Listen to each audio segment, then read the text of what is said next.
Welcome back to BCN news. ఏపీలో సార్వత్రిక ఎన్నికల ఓట్ల లెక్కింపు కొనసాగుతుంది. విజయం దిశగా కూటమి అభ్యర్థులు దూసుకెళ్తున్నారు. ఈ సందర్భంగా కూటమి విజయంతో అభ్యర్థులు, నాయకులు, కార్యకర్తలు సంబరాలు చేసుకుంటున్నారు. దీంట్లో భాగంగా విశాఖ టీడీపీ కార్యాలయంలో టీడీపీ శ్రేణులు సంబరాల్లో మునిగి తేలారు. అత్యధిక మెజారిటీ దిశగా టీడీపీ దూసుకెళ్లడంపై హర్షం వ్యక్తం చేస్తున్నారు. ఎన్నికల ఫలితాలు టీడీపీకి ఊహకందని విధంగా రావడంతో వారంతా సంబరాల్లో మునిగిపోయారు. అధికారం దిశగా ప్రభంజనం సృష్టిస్తుండటంతో శ్రేణుల్లో ఉత్సాహం ఉరకలేసింది. జై టీడీపీ అంటూ పార్టీ శ్రేణులు నినాదాలు చేస్తూ డ్యాన్సులతో ఉత్సాహంగా గడిపారు.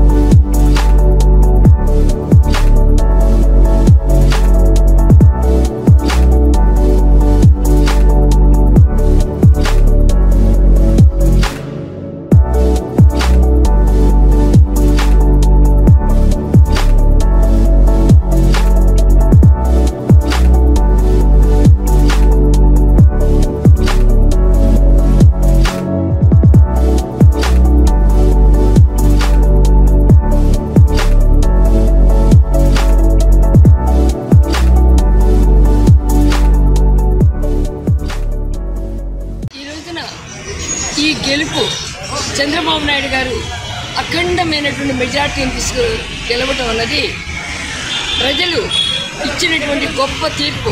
ప్రజాస్వామ్యానికి ఉన్నటువంటి నైతికత, అరాచకాలకి, అన్యాయాలకి అడ్డుకట్ట కింద జగన్ రాక్షస పాలనని అమావాస్య రోజున దీపావళిలాగా ఒక నరకాసుర వధగా ఈ రోజున తెలుగు రాష్ట్రాల ప్రజలు జరుపుకుంటున్నాం. ఇక తెలంగాణలో కూడా తెలుగుదేశం పునర్జీవం మొదలు కాబోతుంది. ఒకవైపు తెలుగుదేశం, బీజేపీ, జనసేన అఖండ విజయం అన్నది రాష్ట్ర ప్రజలు ఒక మంచికి పట్టినటువంటి పట్టం. జగ్గంపేటలో జ్యోతుల నెహ్రూ రికార్డు సృష్టించారు. ఇప్పటి వరకు ఏ నాయకుడు సాధించని విధంగా భారీ ఓట్లతో విజయం సాధించారు. జగ్గంపేట నియోజకవర్గంలో గతంలో ఎన్నడూ లేని విధంగా 52,775 ఓట్ల మెజారిటీతో జ్యోతుల నెహ్రూ గెలుపొందారు. భారీ మెజారిటీతో విజయం సాధించడంతో ఓట్లు వేసిన ప్రతి ఒక్కరికి కృతజ్ఞతలు తెలిపారు. కూటమి ప్రభుత్వం ఏర్పాటైన తర్వాత ప్రజలకు మెరుగైన పాలన అందిస్తామని హామీ ఇచ్చారు.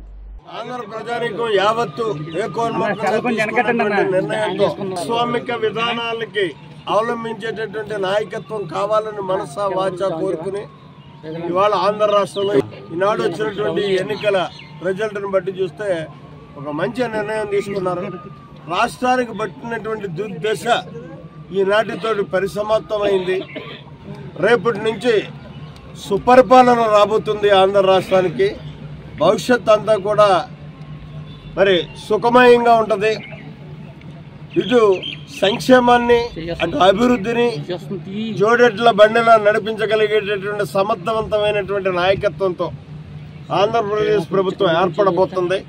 శుభ పరిణామం అని భావిస్తూ ముఖ్యంగా మరి ఈరోజు జగ్గంపేట నియోజకవర్గ ప్రజలు నిన్న ఇంత అత్యధికమైనటువంటి మెజారిటీతో 52,000 పైబడి మెజారిటీతో నన్ను నెగ్గించినందుకు వాళ్ళు నా మీద ఉన్నటువంటి నమ్మకాన్ని వమ్ము చేయకుండా రాబోయే 5 సంవత్సరాలు కూడా నేను ఏదైతే ప్రజలకు మాటిచ్చానో విద్య, వైద్యం, నీరు, నిరుద్యోగ సమస్య పరిష్కారం, పరిశ్రమలు తేవడం, ఈ 4టిని మాత్రం ఎట్టి పరిస్థితుల్లోనే తెచ్చి మా ప్రజలకు నేను అందిస్తాను. ఇదే నా వాంఛ, కాంక్ష. కూటమి ప్రభంజనం సృష్టించిందని టీడీపీ నేత వర్లరామయ్య అన్నారు.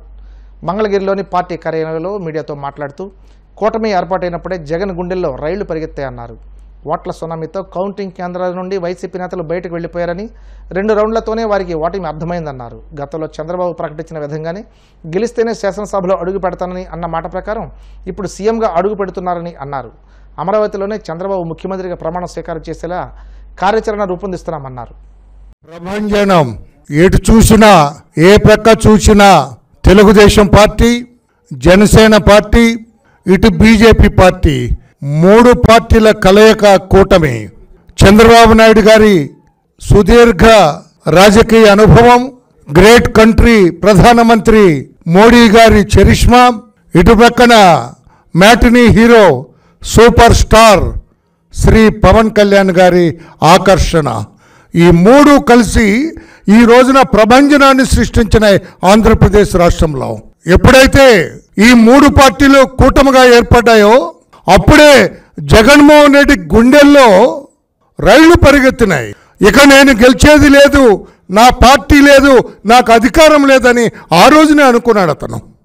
దానికి తోడు 8వ తారీఖున విజయవాడ నగరంలో గౌరవ మోడీ గారు, ప్రధానమంత్రి గారు, నారా చంద్రబాబు నాయుడు గారు, అలాగే పవన్ కళ్యాణ్ గారు ముగ్గురు చేసిన road show never in the history. విజయవాడలో అంత జనం ఒక ప్రభంజనం లాగా వచ్చారు. జనం అందరూ కూడా ఈ ముగ్గురు నాయకుల్ని చూడాలని, వారికి మద్దతు పలకాలని, వారికి జైజేలు చెప్పాలని వచ్చిన తీరు ఆ రోజునే అనుకున్నాం. ఎస్, ఈ కూటమి ల్యాండ్ స్లైడ్ విక్టరీ కొట్టబోతుంది.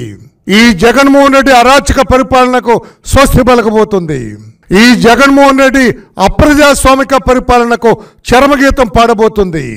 ఈ జగన్మోహన్ రెడ్డి రాజ్యాంగ వ్యతిరేక పరిపాలనకు తిలోదకాలు ఇవ్వబోతుందని ఆ రోజునే అనుకున్నాం. 13వ తారీఖున పోలింగ్ రోజు అనుకున్నాం. ఆ పోలింగ్ సరళ గమనించాం. వన్ సైడ్ అయిపోయింది పోలింగ్ అంతా కూడా. ముఖ్యంగా మహిళలైతే మాకొద్దు ఈ జగన్, మాకొద్దు ఈ జగన్ పరిపాలన, మాకొద్దు ఈ రాక్షస పరిపాలన అనుకొని వాళ్ళందరూ కూడా అర్ధరాత్రి కూడా క్యూలో నిలబడి ఓట్లు వేసిన విధానాన్ని గమనించాం. అయిపోయింది జగన్మోహన్ రెడ్డి పైన అనుకున్నాం.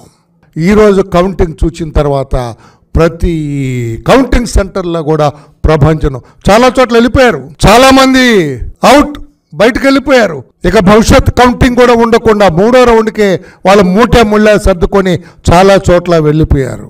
ఇక్కడ ఒక్క విషయాన్ని నేను గుర్తు చేస్తూ ఉన్నాను. నేను ఆనాడు శాసనసభలో తన సతీమణికి జరిగిన అవమానాన్ని ఆయన జీర్ణించుకోలేక ఒక శపథం చేసి, ఇది కౌరవ సభ, ఈ కౌరవ సభ నుంచి నేను బయటకు వెళ్తూ ఉన్నా, ఈ కౌరవ సభ గౌరవ సభగా మారిన రోజే మరలా తిరిగి శాసనసభలో అడుగు పెడతానని చెప్పి తర్వాత శాసనసభ ముఖం చూడలేదు మా పార్టీ అధినేత మాన్యశ్రీ నారా చంద్రబాబు నాయుడు గారు. జరిగింది కురుక్షేత్ర సంగ్రామం. ఈ రోజున కౌరవులు పలాయనం చిత్తగించారు. కౌరవ వధ జరిగింది. ఈ రోజున పాండవులు విజయం సాధించారు. ఆ పాండవ పక్షమే ఈ రోజున ఈ ఎన్డీఏ అలయన్స్. మోడీ గారు ఒక ప్రక్క, చంద్రబాబు నాయుడు గారు ఇంకొక ప్రక్క, ఆ ప్రక్క పవన్ కళ్యాణ్ గారు, ముగ్గురు కలయిక ఈ రోజున ఒక ల్యాండ్ స్లైడ్ విక్టరీకి శ్రీకారం చుట్టిందని చెప్పి కూడా తెలియజేస్తూ ఉన్నాను నేను. ఈ ప్రపంచం ఇలాగే కొనసాగుతుంది. ప్రజలకి ఏదైతే హామీలు ఇచ్చారో ఈ ముగ్గురు నాయకులు అవన్నీ కూడా తూచా తప్పకుండా అమలు చేస్తారు. జగన్మోహన్ రెడ్డి లాగా చెప్పేది ఒకటి చేసేది ఒకటి కాదు. తప్పకుండా మా చంద్రబాబు నాయుడు గారు అమరావతిలోనే అయ్యా మీరు ప్రమాణ స్వీకారం చేయాలి. ఎక్కడైతే ఆనాడు మోడీ గారు వచ్చి రాజధానికి శంకుస్థాపన చేశారో ఆ స్థలంలోనే మీరు ముఖ్యమంత్రిగా ప్రమాణ స్వీకారం చేయాలి. మరలా అమరావతికి పూర్వ వైభవం తీసుకురావాలి. ఆ కళకు మీరు శ్రీకారం చుట్టాలి అని మేము విజ్ఞప్తి చేస్తాం. తప్పకుండా అక్కడే అమరావతిలోనే ప్రమాణ స్వీకారం చేసేటట్లుగా ఆయనకి విజ్ఞప్తి చేస్తామని చెప్పి కూడా తెలియజేస్తూ, రుతుపవనాలు ఏపీలోకి ప్రవేశించిన సంగతి తెలిసిందే. రుతుపవనాల ప్రభావంతో ఏపీ వ్యాప్తంగా వర్షాలు కురిసే అవకాశం ఉందని వాతావరణ శాఖ తెలిపింది. రాష్ట్రంలో రేపు అక్కడక్కడ పిడుగులతో కూడిన మోస్తరు నుండి భారీ వర్షాలు కురుస్తాయని ఏపీ వాతావరణ శాఖ వెల్లడించింది. శ్రీకాకుళం, విజయనగరం, మన్యం, అల్లూరి సత్యసాయి, వైఎస్ఆర్, అన్నమయ్య, చిత్తూరు, తిరుపతి, ఏలూరు, కృష్ణా, ఎన్టీఆర్, గుంటూరు, బాపట్ల, పల్నాడు, ప్రకాశం, నెల్లూరు, కర్నూలు, నంద్యాల, అనంత జిల్లాల్లో వానలు కురుస్తాయని తెలిపింది. లోతట్టు ప్రాంతాల ప్రజలు అప్రమత్తంగా ఉండాలని సూచించింది. కూటమి గెలుపు ఆంధ్రప్రదేశ్ ప్రజల విజయమని పాలకొల్లు ఎమ్మెల్యే నిమ్మల రామానాయుడు అన్నారు. పాలకొల్లులో జరిగిన వేడుకల్లో పాల్గొని రామానాయుడు మాట్లాడుతూ పెద్ద పండుగలన్నీ కలిసినంత సంబరమన్నారు. గతంలో సీఎం జగన్ అడిగిన ఒక్క ఛాన్స్ ఇచ్చి ప్రజలు ఇంటికి సాగనంపారన్నారు. వైసీపీ నాయకులంతా ఓసారి పునరాలోచించుకోవాలని, కక్షసాధింపు చర్యలతో రాజకీయాలను భ్రష్టు పట్టించారన్నారు. ప్రజలిచ్చిన ఈ విజయంతో రాష్ట్ర అభివృద్ధికి కృషి చేస్తామని, పోలవరం రాజధాని నిర్మిస్తామని హామీ ఇచ్చారు.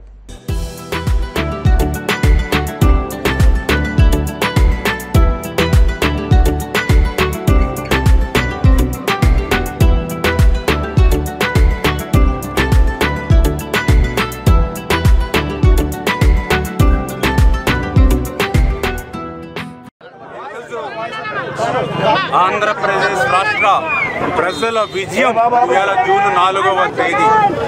ఒక సంక్రాంతి, ఒక క్రిస్మస్, ఒక రంజాన్ లాంటి పెద్ద పండుగలన్నీ కూడా కలిసినటువంటి రోజు ఈ జూన్ 4వ తేదీ. అతి పెద్ద పండుగ ఆంధ్రప్రదేశ్ రాష్ట్ర తెలుగు జాతికి. ఏదైతే ఒక్క ఛాన్స్ అని ఏదైతే జగన్మోహన్ రెడ్డి అడిగాడు, ఆ ఒక్క ఛాన్స్ ఈ రోజుతో ఆంధ్రప్రదేశ్ రాష్ట్రంలో జగన్మోహన్ రెడ్డి అధ్యాయం ముగిసింది. వైఎస్ఆర్సీపీ పార్టీ ఆంధ్రప్రదేశ్ రాష్ట్రంలో ఈ రోజు నుంచి అంతర్ధానం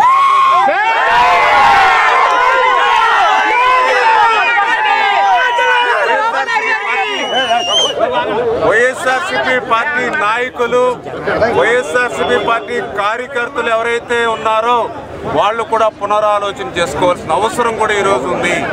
ఎందుకంటే జగన్మోహన్ రెడ్డి లాంటి ఒక నిరంకుశత్వ, నియంతృత్వ స్వభావం కలిగినటువంటి వ్యక్తి, ఒక కక్షలు, కేసులు, వేధింపులతోటే పాలన చేసేటువంటి వ్యక్తి ఈవేళ వైఎస్ఆర్సీపీ పార్టీ అధ్యక్షుడిగా కూడా భవిష్యత్తులో వైఎస్ఆర్సీపీ పార్టీ అధ్యక్షుడు కూడా ఇవాళ వైఎస్ఆర్సీపీ పార్టీ శ్రేణులు మార్చుకోవాల్సినటువంటి అవసరం కూడా ఉంది అనే విషయాన్ని కూడా సందర్భంగా తెలియజేసుకుంటూ ఈ రోజు ప్రజలు ఇచ్చినటువంటి తీర్పుని రేపు భవిష్యత్తులో మరింత బాధ్యతగా ఆంధ్రప్రదేశ్ రాష్ట్రం ఈ జగన్మోహన్ రెడ్డి పాలనలో 20 సంవత్సరాలు వెనక్కి ఏదైతే పోయిందో మళ్ళీ ఈ ఆంధ్రప్రదేశ్ రాష్ట్రాన్ని మళ్ళీ అభివృద్ధి దిశగా, సంక్షేమం దిశగా మరలించేటువంటి విధంగా ఒక రాజధాని కానీ, ఒక పోలవరం కానీ, ఒక పరిశ్రమలు, పారిశ్రామికవేత్తలు, విద్య, ఉద్యోగం, ఉపాధి అవకాశాలు మరి అన్నీ కూడా రేపు కల్పించేటువంటి బాధ్యతగా తెలుగుదేశం, జనసేన, బీజేపీ కూటమి ప్రజల ఆకాంక్షలకు అనుగుణంగా ఆంధ్రప్రదేశ్ రాష్ట్రంలో పనిచేయబోతుంది. వార్తలు ముగించే ముందు ముఖ్యాంశాలు మరోసారి. వైసీపీకి షాక్ ఇచ్చిన ఏపీ అసెంబ్లీ ఎన్నికల ఫలితాలు. పిఠాపురంలో సంబరాలు చేసుకున్న పార్టీ నాయకులు, కార్యకర్తలు.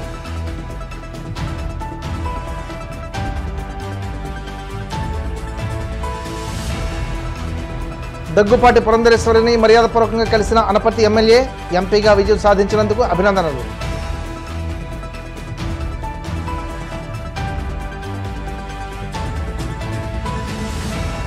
ప్రజాశాంతి పార్టీ అధినేత కేఏ పాల్కు షాక్. గాజువాకలో 394, విశాఖలో 1190 పోలైన ఓట్లు.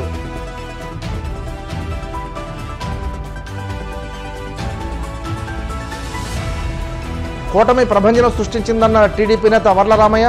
అమరావతిలో చంద్రబాబు ప్రమాణ స్వీకారం చేస్తారంటూ స్పష్టం. ఈనాటి వార్తలు ఇంతటితో సమాప్తం. తిరిగి రేపు ఇదే సమయానికి ప్రసారమైన న్యూస్తో కలుసుకుందాం. నమస్కారం.